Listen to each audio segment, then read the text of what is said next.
Welcome to the Entertainment Answer. I am Matt Mungle. This time around looking at Expendables 4. Yee!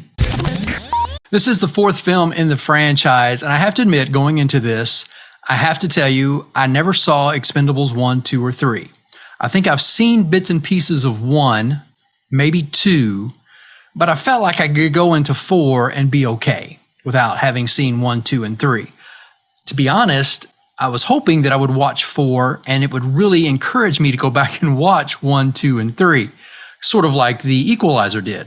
As I mentioned a couple of weeks ago, I saw Equalizer 3 and it immediately made me want to go back and watch 1 and 2. It was so good. Loved the character. I was hoping I would have the same experience with Expendables 4. No, I did not. You know what? I don't know why this thing is still hanging on. I don't know why the franchise is still going. I mean, I do know why. I mean, it's a moneymaker. These people probably have fun making the films. People will go see it. So I get the concept of that sort of why.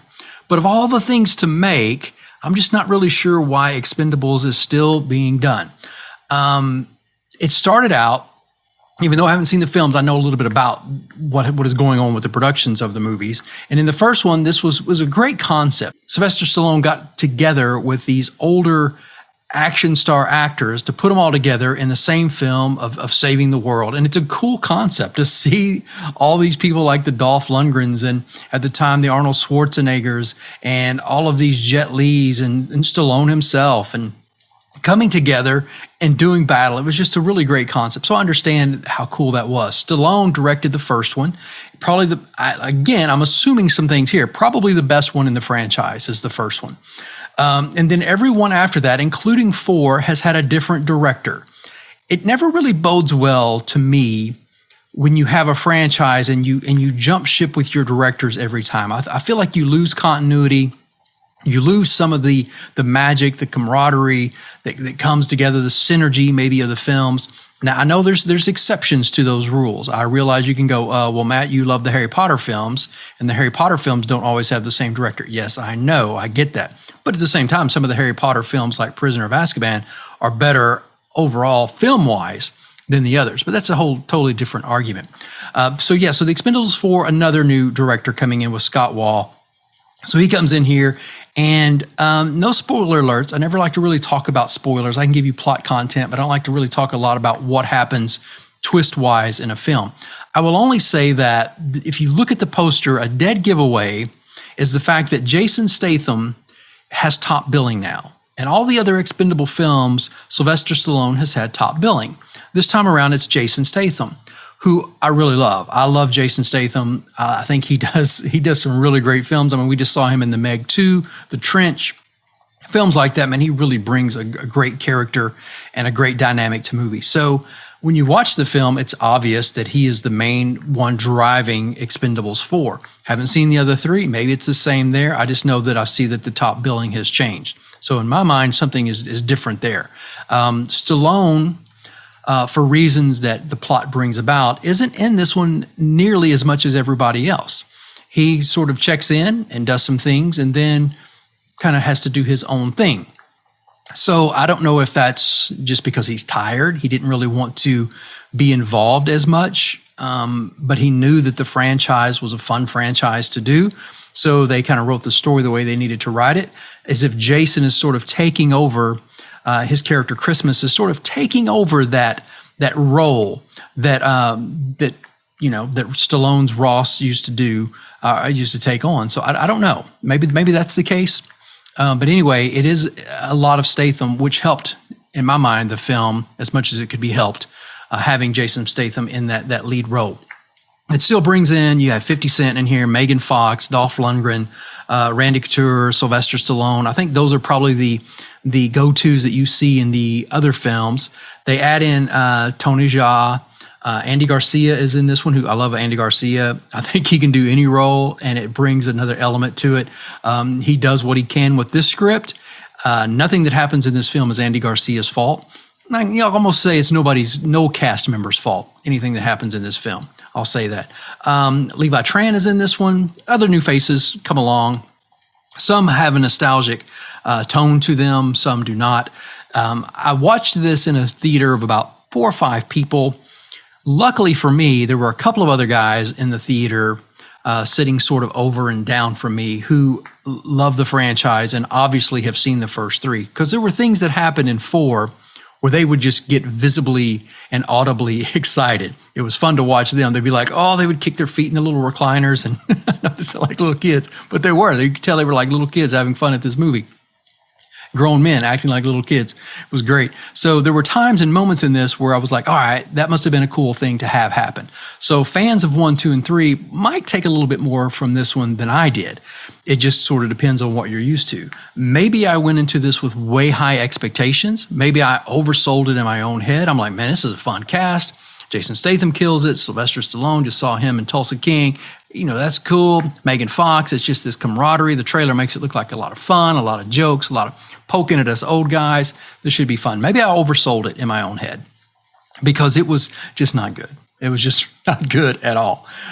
From an outside perspective of going in, those guys seemed to really like it that I was watching it with. I personally did not, and I have a feeling the majority of people watching it are not going to like it. It's not well done. It is really just, if you just break it down to the core essence of filmmaking, it's not well done. It's a horrible script. The dialogue is chunky and out of place. Even the actors delivering it seem like they don't really know why they're delivering it. I don't necessarily want to always blame the director, but I think Scott Wall probably is to blame for a lot of this. He maybe didn't coach them, tell them what was going on enough that, I mean, these guys are seasoned actors. They're really good. You know what they can do. They didn't do it here. And I think a lot of that came down to the horrible script.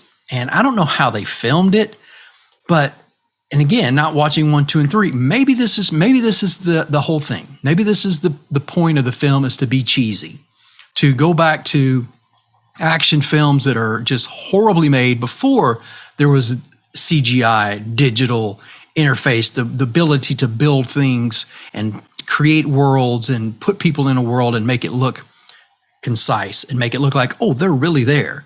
Expendables 4 does none of that. You could compare it to, a lot of people say, well, what about the Fast and Furious franchise? Fast 10 that just came out. That thing was a hot mess.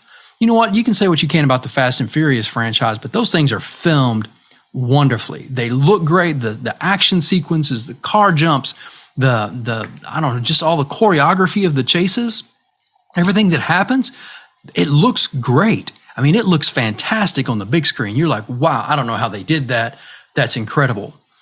This one, no, it was so bad. There were literal scenes where I was looking at this going, am I watching like a pre-screening? Like they haven't really done the effects yet? Like did somehow one of the raw copies get sent to my theater and I'm watching it before it was actually polished up? Because there are scenes, especially out on the water in a boat. Actually, there's numerous scenes where it is the most horrible green screen effects that they're doing, where it's so obvious that these people are not in the moment, in the element to which you're trying to tell us they are in the story. And it's blatant. Now, you can sit there and you can fine tune and nitpick pretty much any action film and go, I see the edit lines. I see the jumps. I see the man behind the curtain, but it's very subtle. This was so blatant. It was so blatantly bad that it took me out of the moment so many times. And I was like, this is ridiculous. So you put in that, how bad it looks, the horrible script, the jokes fell flat. It's like, the characters didn't believe the jokes. And these are guys where, the Dolph Lundgrens of the world and 50 Cent, they're kind of going at each other. There was no organicness about it.